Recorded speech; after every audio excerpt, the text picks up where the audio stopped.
नमस्कार दोस्तों, बहुत बहुत स्वागत है आप सबका एक बार फिर से हमारे YouTube चैनल जिसका नाम है एस्ट्रो नॉलेज में। दोस्तों, आज की इस वीडियो में हम एक 37 वर्ष युवक की कुंडली का विश्लेषण करने वाले हैं जिन्होंने अपने बर्थ डिटेल्स मेरे साथ शेयर किए हैं और एस्ट्रोलॉजी के माध्यम से ये अपने जीवन से जुड़े हुए कुछ महत्वपूर्ण प्रश्नों के उत्तर जानना चाहते हैं। तो निश्चित ही आज इस वीडियो में मैं इनके द्वारा पूछे गए सभी प्रश्नों का उत्तर दूंगा और साथ ही साथ इनकी कुंडली का पूर्ण विश्लेषण भी करूंगा। दोस्तों, इस वीडियो को शुरू करने से पहले हर बार की तरह आप सबसे निवेदन है, यदि अभी तक आपने हमारे YouTube चैनल एस्ट्रो नॉलेज को सब्सक्राइब नहीं किया है तो आप प्लीज इसे सब्सक्राइब कर दें और बेल आइकन को दबाना ना भूलें। साथ ही साथ दोस्तों, यदि आप सब इसी प्रकार अपनी कुंडली का विश्लेषण करवाना चाहते हैं या फिर मुझसे संपर्क करना चाहते हैं तो स्क्रीन पर फ्लैश हो रहे व्हाट्सएप नंबर के ऊपर आप मुझसे संपर्क कर सकते हैं और ज्यादा जानकारी के लिए आप नीचे डिस्क्रिप्शन बॉक्स को भी चेक कर सकते हैं। चलिए वापस आते हैं इस विश्लेषण के वीडियो के ऊपर और सबसे पहले मैं आप सबों के समक्ष इनके प्रश्नों को रख देता हूं। इन्होंने पूछा है संपत्ति बनाने के योग कैसे हैं, धन प्राप्ति के योग कैसे हैं कुंडली में, व्यापार करें या फिर नौकरी करें, व्यापार करें तो किस क्षेत्र में करें। इसके साथ साथ कहते हैं कि संतान प्राप्ति के योग कैसे हैं और आने वाला समय मेरा कैसा रहने वाला है, उपाय कौन कौन से करूं और जॉब में प्रमोशन के कैसे योग हैं फिलहाल, और आलस्य के लिए भी इन्होंने पूछा है। चलिए सीधे इनकी लग्न कुंडली की तरफ चलते हैं दोस्तों, जो कि हमारे समक्ष है और इनकी लग्न कुंडली प्रारंभ हो रही है 4 नंबर से। 4 नंबर यानी कि कर्क लग्न की ये कुंडली बन जाती है और लग्नेश देखा जाए चंद्रमा उठ करके सप्तम भाव में चले गए हैं और चंद्रमा यहाँ पर मकर राशि में विराजमान है। तो ये कुंडली बन जाती है यहाँ पर कर्क लग्न और मकर राशि की।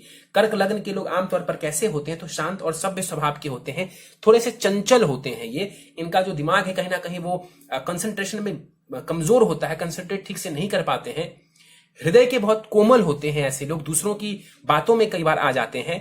और ये देखा जाए तो सर्वश्रेष्ठ लग्न बने यदि व्यक्ति दृढ़ निश्चयी हो, अदरवाइज यहां पर चंचलता के कारण, भावना प्रधान होने के कारण व्यक्ति कई बार नुकसान करा बैठता है अपना ही।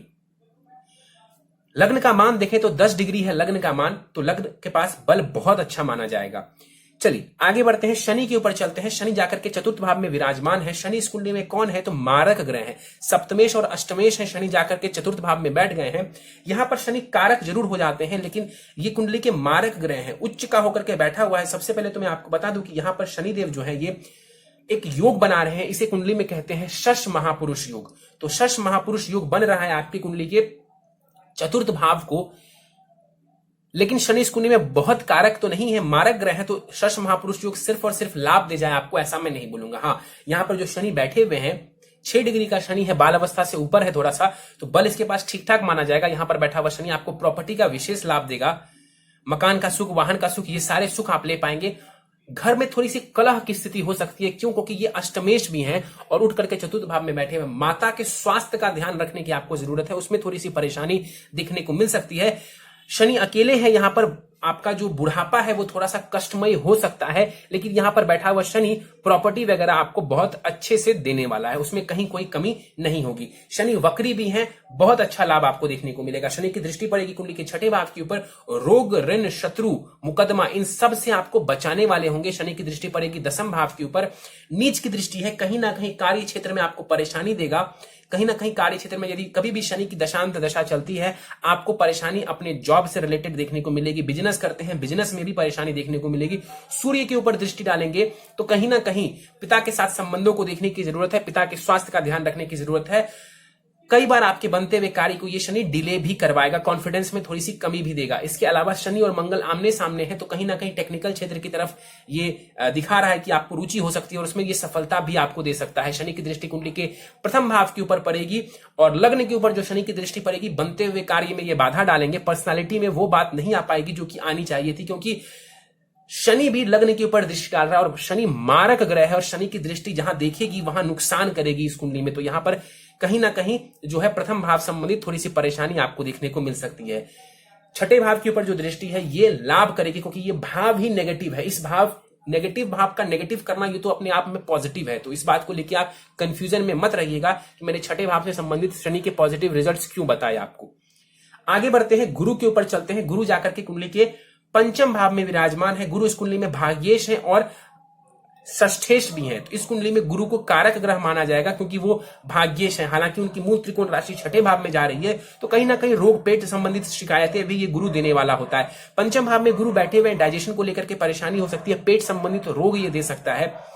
देखा जाए तो यहाँ पर गुरु पूर्ण बलाबल के साथ बैठा हुआ है, 15 डिग्री का गुरु है, बल पूरा है, मित्र के घर में बैठा है लेकिन वक्री है। देखिए गुरु ना सबसे शुभ ग्रह है, गुरु जो है वो सबसे शुभ ग्रह है कुंडली का, और गुरु का वक्री होना बहुत अच्छा रिजल्ट नहीं देता है। पंचम भाव में गुरु वक्री हुए हैं, और तो और यहां पर गुरु अकेला बैठा हुआ है। कई बार ये सूत्र बताया है मैंने कि पंचम भाव में गुरु अकेले बैठ जाए तो ये भावनाश करते हैं। क्या यहां पर भावनाश करेंगे? तो जी हां, बिल्कुल भावनाश यहां पर करेंगे, और शिक्षा से जो लाभ मिलना चाहिए वो नहीं लाभ लेने देंगे। संतान की तरफ से जो लाभ मिलना चाहिए वो लाभ जीवन में देखने को आपको नहीं मिलेगा। तो यहां पर कहीं ना कहीं लाभ में कमी और गुरु का वक्री होना उसमें जो है और ज्यादा परेशानी खड़ी कर रहा है। तो संतान संबंधित परेशानी और शिक्षा संबंधित परेशानी यहां पर देखने को मिल सकती है। गुरु की दृष्टि की बात करें, गुरु की दृष्टि भाग्य भाव के ऊपर पड़ेगी, भाग्य का तो लाभ दिलवाएगी। अगर वक्री नहीं होते तो जबरदस्त लाभ देखने को मिलता। गुरु की दृष्टि पड़ेगी कुंडली के लाभ स्थान के ऊपर, लाभ ये देने वाले हैं, और गुरु की दृष्टि लग्न के ऊपर उच्च की दृष्टि पड़ेगी तो निश्चित रूप से ये आपको ज्ञानवान बनाएगा, आपको बुद्धि तेज करेगा आपकी बुद्धि को, और कहीं ना कहीं आपकी पर्सनालिटी को भी ये बढ़िया करेगा। लेकिन फिर से कह दूं कि गुरु वक्री है तो कहीं ना कहीं दृष्टि का प्रभाव भी उसी प्रकार से मिलेगा। गुरु को पॉजिटिव करने की जरूरत है, गुरु को बल देने की आवश्यकता नहीं है। इस गुरु के पास बलाबल बहुत है, लेकिन कहीं ना कहीं वक्री होने की अवस्था में जो है गुरु के पॉजिटिव इफेक्ट्स में कमी आ गई। देखिए गुरु इस कुंडली में योग कारक ग्रह है, तो सिर्फ वक्री हो गए तो सारे रिजल्ट खराब मिल जाएंगे, ऐसा नहीं होता। लेकिन भावनाश भी कर रहे हैं, वक्री भी है, तो कहीं ना कहीं पंचम भाव संबंधित जो परेशानी बताई वो आपको जीवन में देखने को मिल सकती है। आगे बढ़ते हैं, केतु के ऊपर चलते हैं। केतु छठे भाव में विराजमान है। अब छठे भाव को देखने से पहले फिर से पंचम भाव के ऊपर आइए। देखिए पीछे शनिदेव बैठे हैं और आगे केतु बैठे हैं, बीच में कौन सा भाव है? तो पंचम भाव। इसे कहते हैं कुंडली में पाप कर्तरी दोष का लग जाना। पाप कर्तरी दोष कुंडली के पंचम भाव को लग गया, और पाप कर्तरी दोष अब और ज्यादा नेगेटिविटी डाल रहा है आपके पंचम भाव में। तो शिक्षा संबंधित और भी ज्यादा परेशानी, शिक्षा से लाभ में और भी कमी, और संतान संबंधित सुखों में ये कमी कर देंगे। केतु यहां पर 3 डिग्री के साथ विराजमान है। केतु यहां पर जो है उच्च की राशि में माने जाते हैं। हालांकि केतु के पास बलाबल बहुत ज्यादा नहीं है, 3 डिग्री का केतु है, बाल अवस्था का है ये केतु। छठे भाव में केतु कारक हो जाते हैं, यहां पर आपको जॉब वगैरह में ये लाभ दे जाएगा। यहां पर बैठा हुआ केतु कहीं ना कहीं आपको कंपटीशन में सफलता, शत्रुओं के ऊपर विजय दिलवाएगा। तो यहां पर केतु थोड़ा बहुत लाभ आपको देने वाला है, कॉम्पिटिटिव नेचर का ये आपको बनाने वाला होगा। यहां पर केतु की दृष्टि पड़ेगी कुंडली के 10वें स्थान के ऊपर, करियर में भी ये आपको तरक्की देने वाले हैं, कोई परेशानी नहीं है। हाँ, केतु राहु जब भी 10वें भाव को प्रभावित करते हैं तो कहीं ना कहीं बदलाव या फिर स्टेबिलिटी में कमी देखने को मिलती है। केतु की दृष्टि पड़ेगी विदेश भाव, खर्च भाव के ऊपर, तो कहीं ना कहीं धन का गलत जगह खर्च आप कर सकते हैं, धन का वेस्टेज भी हो सकता है। केतु की दृष्टि पड़ेगी कुंडली के 2य भाव के ऊपर, और यहां पर दृष्टि डालेंगे तो धन संबंधित और वाणी संबंधित परेशानी आपको दे सकते हैं। शत्रु सूर्य की राशि को देख रहे हैं तो कहीं ना कहीं उससे जुड़ी हुई परेशानी, यानी कि धन और फैमिली के साथ संबंध, उसको आपको ध्यान में रखने की जरूरत है, और अपनी वाणी का भी आपको खास ख्याल रखना चाहिए। चलिए आगे बढ़ते हैं, चलते हैं कुंडली के 7वें भाव की तरफ। अब 7वें भाव को ध्यान से देखिए तो यहां पर चंद्रमा बैठे हुए हैं और यहां गुरु है, बीच में आ गया कुंडली का 6ठा भाव। तो यहां पर जैसे पाप कर्तरी दोष लग रहा था, अब यहां पर शुभ कर्तरी योग बन रहा है। तो जॉब संबंधित चीजों में ये योग आपको लाभ देने वाला है, शत्रुओं को परास्त करने में ये योग लाभ देगा, कंपटीशन वगैरह में ये आपको सफलता दिलवाने वाला होगा। चंद्रमा यहां पर देखा जाए लग्नेश होकर के जाकर के 7वें भाव में विराजमान है, अच्छी स्थिति है। यहां पर 21 डिग्री का चंद्रमा है, और यहां पर 50% बलाबल के साथ चंद्रमा विराजमान है। यहां पर चंद्रमा को देखा जाए तो चंद्रमा यहां पर कुमार अवस्था के माने जाएंगे। 7वें भाव में चंद्रमा अच्छा रिजल्ट देंगे, पत्नी सुंदर होगी, पत्नी के साथ इमोशनल बॉन्डिंग भी ये बढ़िया कर देंगे। हालांकि कई बार ये देखा गया कि यदि शुक्र और चंद्रमा अकेले 7वें भाव में हुए तो कुछ ना कुछ थोड़ी सी परेशानी देते हैं मैरिटल लाइफ में, लेकिन इतना कह सकता हूं कि यहां पर बहुत बड़ी परेशानी नहीं देने वाले होंगे आपको, क्योंकि लग्नेश भी है तो योग कारक ग्रह है। यहां पर बैठा हुआ जो चंद्रमा है ये कहीं ना कहीं आपको समाज में फेमस कर सकता है। आप मेहनत करेंगे तो कहीं ना कहीं आप लोगों के बीच जाने जा सकते हैं। चंद्रमा की दृष्टि वापस जाएगी, अपने ही घर को देखेंगे चंद्रमा, अपनी पूर्ण दृष्टि से पर्सनालिटी को बेहतर बना देंगे, स्वास्थ्य संबंधित लाभ दे देंगे चंद्रमा आपको। तो ये बढ़िया स्थिति है। आगे बढ़ते हैं, चलते हैं कुंडली के 10वें भाव की तरफ। सूर्य और मंगल यहां पर युति बना करके बैठे हुए, पराक्रम योग 10वें भाव में बन रहा है। यहां पर मंगल एक योग बना रहा है, इसे हम कहते हैं रोचक महापुरुष योग।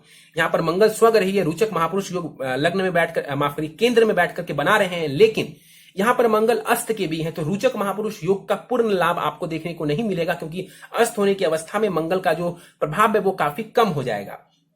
28 डिग्री का मंगल है, मृत अवस्था का है ये मंगल, बहुत ज्यादा बल नहीं है इस मंगल के पास, और ऊपर से ये अस्त है तो प्रभाव काफी कम हो जाता है। हालांकि यहां पर बैठा हुआ मंगल आपको करियर में सफलता देने वाला होगा, टेक्निकल क्षेत्र में विशेष रूप से ये आपको सफलता देगा, करियर में ऊंचाइयां दे सकता है। यदि आप इस मंगल को पावर दे दें तो शिक्षा और संतान संबंधित सुखों में ये वृद्धि कर देंगे और करियर में आपको बहुत अच्छी पोजीशन पर ये लेकर के जा सकता है। तो मंगल का दसम भाव में बैठना, यहां पर मंगल और सूर्य दोनों दिग्बली हैं, सूर्य उच्च का है और मंगल स्वग्रही है, रोचक महापुरुष योग बना रहा है, तो स्थिति बढ़िया है दसम भाव की। आप मंगल को पावर दीजिए, बहुत ज्यादा लाभ देखने को आपको मिल जाएगा। यहां पर देखा जाए मंगल के पास दृष्टि नहीं होगी, क्योंकि मैंने बताया है कि मंगल अस्त के हैं। यहां पर सूर्य देखें तो यहां पर सूर्य 20 डिग्री का है, बलाबल अच्छा है सूर्य के पास, उच्च की राशि में बैठा हुआ है। देखिए मंगल माफ करिए सूर्य जो है वो 10 डिग्री तक ही उच्च के माने जाते हैं, लेकिन राशि तो बिल्कुल उच्च की है इनकी। अब यहां पर उच्च के सूर्य है और उच्च की राशि में है सूर्य। सूर्य इस कुंडली में कौन है? तो वाणी और धन भाव के स्वामी ग्रह बनते हैं, जाकर के दसम भाव में बैठे हुए। देखिए यहां पर बैठा हुआ सूर्य कहीं ना कहीं संभव हो तो फैमिली जो बिजनेस करती है उसी बिजनेस से आप चाहें तो जुड़ सकते हैं, आपको लाभ मिलेगा। वाणी थोड़ी सी यहां पर ये कटु कर सकते हैं या फिर वाणी जो है आपकी उग्र कर सकते हैं, क्योंकि सूर्य उच्च का है तो कई बार आप सामने वाले को जो जी में आएगा आप कह देंगे और इस वजह से थोड़ी सी परेशानी आपको देखने को मिलेगी। सूर्य का उच्च का होना दसम भाव में, आप नेम फेम बहुत अच्छे से प्राप्त कर सकते हैं, मेहनत करिए, समाज में आप निश्चित रूप से फेमस हो सकते हैं, ये बढ़िया स्थिति है। हालांकि शनि की दृष्टि जो सूर्य के ऊपर पड़ रही है और नीच की राशि को शनि देख रहे हैं, इसमें कहीं ना कहीं थोड़ी कमी देखने को मिलेगी, लेकिन फिर भी मैं आपको कहता हूं कि दसम भाव बढ़िया है, आपको लाभ पहुंचा देगा। सूर्य की दृष्टि पड़ेगी कुंडली के चतुर्थ भाव के ऊपर, नीच की दृष्टि है, माता के स्वास्थ्य का ध्यान रखेंगे। आगे बढ़ते हैं, चलते हैं कुंडली के लाभ स्थान की तरफ। लाभ स्थान में देखें तो बुध विराजमान है, वक्री भी है बुध और अस्त भी है। बुध का अस्त होना बहुत खराब रिजल्ट नहीं देता, बुध फिर भी प्रभावी होते हैं, अस्त होने के बावजूद जो है बुध प्रभाव देता है। और यहां पर जो बुध लाभ स्थान में बैठे हुए हैं, 1 डिग्री का बुध है और यहां पर बुध जो है ये मृत अवस्था के हैं, सम राशि बनती है। इस कुंडली में बुध मारक ग्रह है, क्योंकि तृतीयेश है वो और षष्ठे माफ करिए तृतीयेश है वो और द्वादशेश है। इस कुंडली में बुध मारक ग्रह है, तृतीयेश है और द्वादशेश है, यानी कि साहस पराक्रम कम्युनिकेशन और छोटे भाई बहन के भाव का स्वामी ग्रह है बुध, और साथ ही साथ विदेश भाव और खर्च भाव का भी स्वामी ग्रह बनता है। बुध जाकर के लाभ स्थान में विराजमान है, वक्री और अस्त होकर के। यहां पर देखा जाए तो बुध वक्री और अस्त है, जीवन में थोड़ी सी ये आपको कंफ्यूजन की स्थिति क्रिएट कर सकते हैं, चीजों को लेकर के आप कई बार कंफ्यूज रह सकते हैं। यहां पर बैठा हुआ जो बुध है मित्र शुक्र की राशि में बैठा हुआ, तो थोड़ा बहुत लाभ तो ये आपको दे जाएंगे, और विदेश वगैरह से यदि आप थोड़ा बहुत जुड़ते हैं तो उसमें भी आपको लाभ की स्थिति देखने को मिलेगी। लेकिन बुध के पास भी बल बहुत ज्यादा नहीं है, सिर्फ 1 डिग्री का है ये बुध, जैसा मैंने आपको बताया, और वक्री भी है, अस्त का भी है, तो बहुत ज्यादा पावरफुल यहां पर बुध नहीं माना जाएगा। बुध अस्त होने की अवस्था में भी रिजल्ट जरूर देता है, लेकिन 1 डिग्री का है तो बहुत ज्यादा बलाबल इस बुध के पास नहीं है, और ये बुध भी मारक ग्रह है, तो जितना ज्यादा लाभ आपको मिलना चाहिए उतना लाभ आपको देखने को नहीं मिल रहा। इसके अलावा देखें कुंडली के 12वें घर की तरफ चलते हैं। शुक्र और राहु युति बना करके 12वें घर में बैठे हुए। 12वां घर होता है खर्च का, विदेश भाव का, और 12वां घर शयन सुख का भी होता है, जिसको हम बेड प्लेजर्स कहते हैं, उसका भी होता है। तो शुक्र का 12वें घर में बैठना भोग में व्यक्ति को लेकर के जाता है, और राहु साथ में बैठ गया तो कई बार चरित्र को कमजोर कर सकता है। तो इन चीजों का ध्यान रखिए, भटकने से आपको नुकसान हो सकता है और भटकाव की स्थिति जीवन में आ सकती है। 1 डिग्री का शुक्र है, 3 डिग्री के राहु हैं, मंगल के नक्षत्र का है दोनों, तो कहीं ना कहीं यहां पर गलत दिशा में भटकने के योग कुंडली में मौजूद हैं। यहां पर देखा जाए शुक्र देखिए तो किसकी राशि में है? तो बुध की राशि में है, और बुध देखें तो शुक्र के घर में है। 12वें घर और 11वें घर के बीच में राशि परिवर्तन हो रहा है। ट्रेडिंग का काम यदि आप करते हैं आपको लाभ दे जाएगा ये योग, और विदेश से किसी भी प्रकार जुड़ते हैं तो भी आपको थोड़ा बहुत लाभ की स्थिति देखने को जीवन में मिल जाएगी।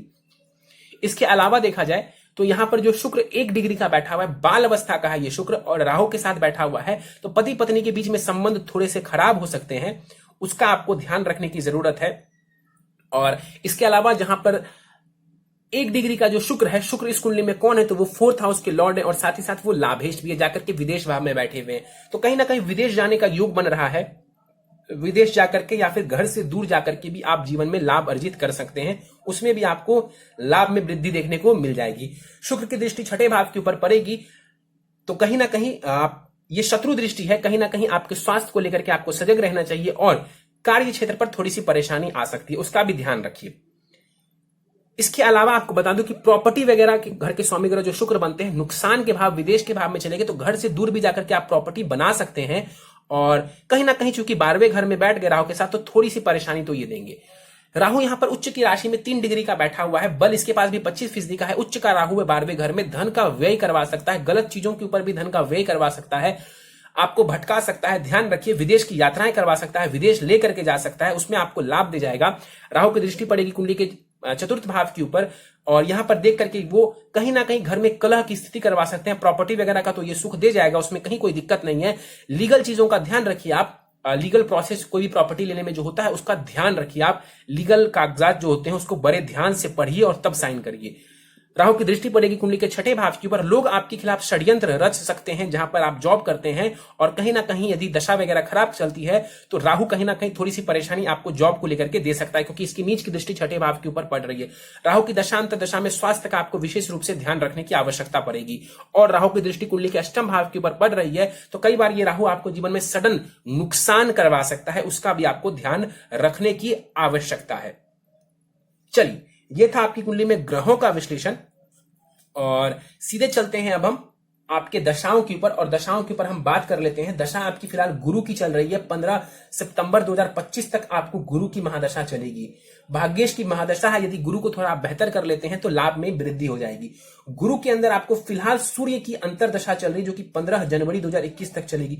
गुरु के अंदर सूर्य, ये समय करियर को लेकर के और ज्यादा सीरियस होने का है, करियर में आप और ज्यादा ऊंचाइयां छू सकते हैं इस समय में। और आपके ऊपर फिलहाल आपको बता दूं कि साढ़े साथी भी चल रही है। आप जो है मकर राशि के बनते हैं, और साढ़े साथी जो है मकर राशि वालों के ऊपर साढ़े साथी का द्वितीय चरण चल रहा है, तो मन थोड़ा सा आपका फ्रस्ट्रेटेड रह रहा होगा, मानसिक तनाव जीवन में देखने को मिल रहा होगा फिलहाल, और ये अभी करीब करीब 5-5.5 वर्षों तक रहने वाला है हर मकर राशि वाले के जीवन में। चलिए सीधे प्रश्नों के ऊपर चलते हैं। संपत्ति बनाने के योग कैसे? मैंने आपको बताया कि प्रॉपर्टी वगैरह आप ले पाएंगे, इसमें कहीं कोई दो राय नहीं है। सूर्य यहाँ पे उच्च के हैं कुंडली के दसम भाव में, आपको लाभ दे जाएंगे, संपत्ति वगैरह आप बना पाएंगे, उसमें कहीं कोई परेशानी नहीं है। धन प्राप्ति के योग कैसे? बहुत बढ़िया है धन प्राप्ति के योग, यहाँ पर सूर्य उच्च का है, धन प्राप्ति का योग बढ़िया नजर आ रहा है मुझे। हाँ, केतु की दृष्टि कहीं ना कहीं थोड़ी सी परेशानी जरूर खड़ी कर रही है, अदरवाइज धन प्राप्ति के योग बढ़िया है। लेकिन एक जो वीक पॉइंट बनता है वो ये बनता है कि यहां पर लाभ स्थान, जहां से हम धन प्राप्ति को देखते हैं, यहां से हम सेविंग्स को देखते हैं, ओवरऑल धन को देखते हैं, पैतृक संपत्ति को भी देखते हैं, लेकिन यहां से हम लाभ को देखते हैं, धन लाभ। जो आप जॉब कर रहे हैं या बिजनेस कर रहे हैं, वहां से आपको क्या लाभ होगा वो यहां से देखते हैं। तो शुक्र का 12वें घर में जाना राहु के साथ कहीं ना कहीं धन का वेस्टेज और उसमें कमी, क्योंकि नुकसान और लॉस का भाव है 12वां घर, तो कहीं ना कहीं जितना लाभ होना चाहिए उतना लाभ आपको देखने को नहीं मिल पा रहा। इसके बाद आपने पूछा है व्यापार करें या फिर नौकरी करें, क्या बेहतर होगा? देखिए, सबसे पहली बात तो मैं आपको बता दूं, आप दोनों ही कार्य कर सकते हैं, कोई बड़ी परेशानी नहीं है। लेकिन इससे पहले कि आप मुझे ये कहें कि मैं आपको कंफ्यूज कर रहा हूं, तो मैं आपको बता दूं बिल्कुल नहीं, आप व्यापार कर सकते हैं। व्यापार करने में आपको थोड़ा सा ज्यादा लाभ होगा। थोड़ा सा ज्यादा लाभ क्यों होगा ये भी प्रूफ कर देता हूं आपको, क्योंकि कुंडली के छठे भाव को ध्यान से देखिए तो ये होता है जॉब हाउस।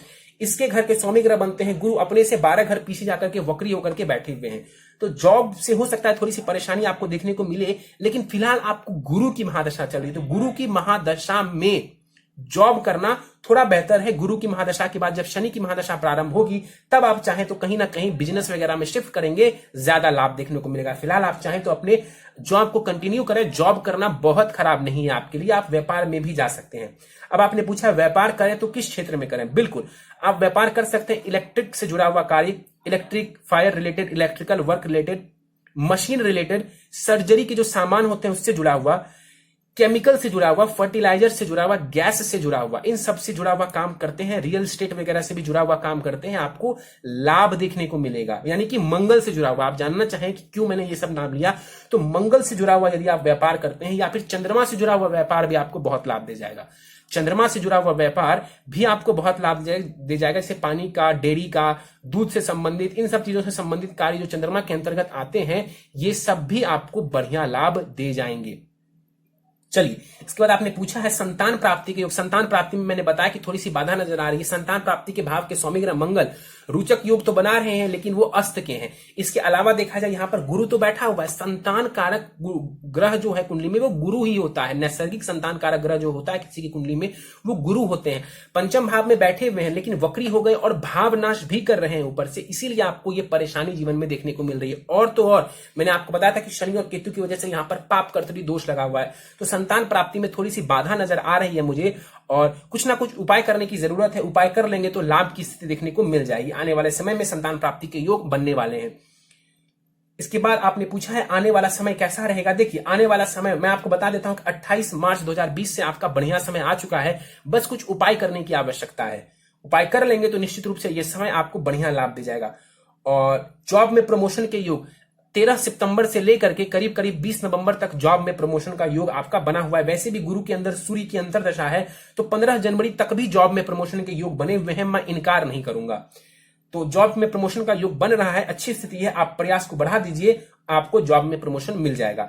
आलस्य को लेकर के पूछा गया है। निश्चित रूप से कर्क लग्न के लोग आलस्य स्वभाव के होते हैं, इसमें कहीं कोई दो राय नहीं है। आपकी बात नहीं कर रहा हूं, कर्क लग्न के ज्यादातर लोग आलस्य वाले स्वभाव के होते हैं। और तो और आपका जो लग्न है ना, वो शनि के नक्षत्र का है। आपका जो लग्न है, राशि कर्क है, नक्षत्र शनि के नक्षत्र का है, इसलिए थोड़ी सी परेशानी ज्यादा है। शनि जो है वो स्लो मूविंग प्लैनेट है, डिले कारक ग्रह है, और शनि जो है सबसे ज्यादा आलस्य जीवन में देता है। तो मंगल को बलवान कर लीजिए, आलस्य थोड़ा कम हो जाएगा। और वैसे भी आपको मंगल को बलवान करने की जरूरत है। उपाय के ऊपर जाने से पहले आपके नवमांश कुंडली को देख लेता हूं। नवमांश कुंडली में काफी चीजें बदल रही हैं। नवमांश कुंडली काफी कुछ कह रहा है आपके बारे में। नवमांश कुंडली में देखें तो ये सूर्य आपको उच्च का नजर आ रहा है, और जिस सूर्य की मैं तारीफ कर रहा था कि सूर्य आपको बहुत ज्यादा नेम फेम और धन देने वाला है, प्रॉपर्टी देने वाला है, ये सूर्य वहां पर लग्न में नीच की राशि में जाकर के विराजमान है। तो सूर्य का वहां पर नीच का होना कहीं ना कहीं आपको धन संबंधित परेशानी दे सकता है, वाणी संबंधित परेशानी दे सकता है। तो ये अच्छी स्थिति नहीं है। जो सूर्य यहां पर उच्च का लग रहा है, वो असल में नीच का बैठा हुआ है आपके D9 चार्ट में। तो D9 चार्ट से हम ग्रहों के ट्रू पोटेंशियल को देखते हैं, और वहां पर सूर्य का नीच का होना कहीं ना कहीं इसके पॉजिटिव पावर में कमी ला देता है। मैं ये नहीं बोलूंगा कि यहां पर सूर्य उच्च के हैं तो कुछ लाभ नहीं देंगे, लेकिन इतना जरूर है कि नवमांश कुंडली में जो सूर्य नीच के हुए हैं, इस वजह से सूर्य आपको बहुत लाभ नहीं दे पा रहे हैं, और धन की अब परेशानी थोड़ी ज्यादा हो गई। शुक्र वहां पर स्वग रही है, शुक्र की स्थिति थोड़ी बेहतर नजर आ रही है, ये अच्छी स्थिति है मैरिड लाइफ के लिए। बुध अच्छा है, चंद्रमा स्वग रही हो रहे हैं, बहुत अच्छी स्थिति है। मंगल की स्थिति भी बढ़िया नजर आ रही है, मंगल को बलवान कर लीजिए, लाभ देगा। अब सबसे इंपॉर्टेंट पॉइंट D9 चार्ट का, राहु गुरु और शनि की युति हुई है, और राहु वहां पर नीच के हैं, केतु भी नीच के हैं। राहु गुरु यानी कि गुरु राहु का चांडाल दोष बन गया आपके D9 में, और तो और शनि राहु का शापित दोष बन गया। अब गुरु यहां पर कहां बैठा हुआ है, तो संतान भाव में। ऑलरेडी यहां पर गुरु थोड़े डैमेज्ड थे, मैंने आपको बताया, और ऊपर से ही वहां पर जो है गुरु जाकर के चांडाल दोष बना रहे हैं। इसीलिए संतान संबंधित, शिक्षा संबंधित परेशानी, विशेष रूप से संतान संबंधित परेशानी और भाग्य का पूरा पूरा सपोर्ट आपको देखने को जीवन में नहीं मिल पा रहा है। तो इस गुरु को बेहतर करना जरूरी है। और ये जो शनि भी उच्च का नजर आ रहा है यहां पर, और वहां पर जो शनि राहु की युति हुई है, वो कहीं ना कहीं ये भी इसमें कमी करेगी प्रॉपर्टी वगैरह लेने में।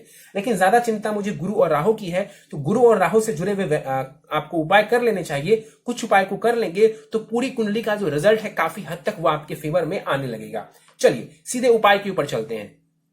प्रथम उपाय है आपके लिए, मूंगा रत्न आपको धारण करना है। करीब 7.25 रत्ती का मूंगा दाहिने हाथ की अनामिका उंगली रिंग फिंगर में सोने की अंगूठी में आपको धारण करना है शुक्ल पक्ष के मंगलवार की प्रातः काल को। नित्य ओम ब्रिम बृहस्पतये नमः, ओम ब्रिम बृहस्पतये नमः, इस मंत्र का जाप करेंगे 3 माला, कम से कम 3 माला जाप करेंगे ओम ब्रिम बृहस्पतये नमः का। गले में 2 पीस 5 मुखी रुद्राक्ष धारण करेंगे। लाल धागे में 2 पीस 5 मुखी रुद्राक्ष आपको धारण करना है शुक्ल पक्ष के सोमवार की प्रातः काल को। ओम नमो भगवते वासुदेवाय नमः, ओम नमो भगवते वासुदेवाय नमः, इस मंत्र का नित्य 108 बार कम से कम आपको जाप करना है, इससे भी आपको लाभ मिलेगा। तुलसी के पत्ते 2 पीस नित्य आपको खाने हैं खाली पेट। सुबह में सबसे पहले आपको तुलसी के पत्ते खाने हैं। संडे के दिन आप बस तुलसी को ना तोड़ें, बाकी दिन आप ये उपाय करेंगे, आपको लाभ मिलेगा। और खाली पेट खाना है, इससे लाभ मिलेगा आपको। और साथ ही साथ जो है आपको नित्य हनुमान चालीसा एवं बजरंग बाण का भी पाठ करना है, लाभ मिलेगा। और शिवलिंग पर सोमवार के दिन जल दूध से अभिषेक करेंगे। 7.5 चल रही है तो मानसिक परेशानियों में कमी आएगी, स्वास्थ्य भी बेहतर होगा। और आखिरी उपाय है आपके लिए, संभव हो तो हर गुरुवार मंदिर जाएं, विष्णु सहस्त्र नाम का पाठ करें कम से कम गुरुवार के दिन। यदि पाठ करना संभव नहीं है विष्णु सहस्त्र नाम का, तो उस दिन उसे कम से कम सुन लीजिए आप, बहुत लाभ मिलेगा आपको। मैं बता देता हूं, संतान प्राप्ति के योग काफी हद तक अगले वर्ष से बन रहे हैं। अगले वर्ष से संतान प्राप्ति के कुछ योग आपकी कुंडली के अनुसार बन रहे हैं। मुझे लगता है इसका लाभ आपको देखने को मिलेगा। वैसे तो आपकी राशि के मुताबिक देखें तो अभी भी कुछ योग संतान प्राप्ति का बनने वाला है। कब से, तो नवंबर से लेकर के, इसी नवंबर 2020 से लेकर के अगले नवंबर 2021 तक।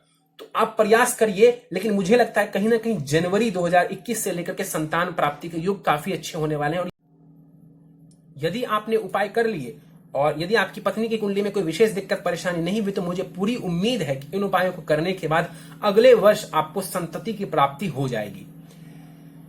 चलिए, तो दोस्तों ये था इस 37 वर्ष युवक की कुंडली का विश्लेषण। मुझे उम्मीद है कि आपको हमारा यह कुंडली विश्लेषण का वीडियो पसंद आया होगा। यदि वीडियो पसंद आया तो आप इसे लाइक करें, शेयर करें। अभी तक आपने हमारा YouTube channel astro knowledge subscribe नहीं किया है तो आप प्लीज इसे सब्सक्राइब कर दें और बेल आइकन को दबाना ना भूलें। साथ ही साथ दोस्तों, यदि आप सब भी इसी प्रकार अपनी कुंडली का विश्लेषण करवाना चाहते हैं या फिर मुझसे संपर्क करना चाहते हैं तो स्क्रीन पर फ्लैश हो रहे व्हाट्सएप नंबर के ऊपर आप मुझसे संपर्क कर सकते हैं। और ज्यादा जानकारी के लिए आप नीचे डिस्क्रिप्शन बॉक्स को भी चेक कर सकते हैं। इस वीडियो में फिलहाल इतना ही। आप सबका बहुत बहुत धन्यवाद।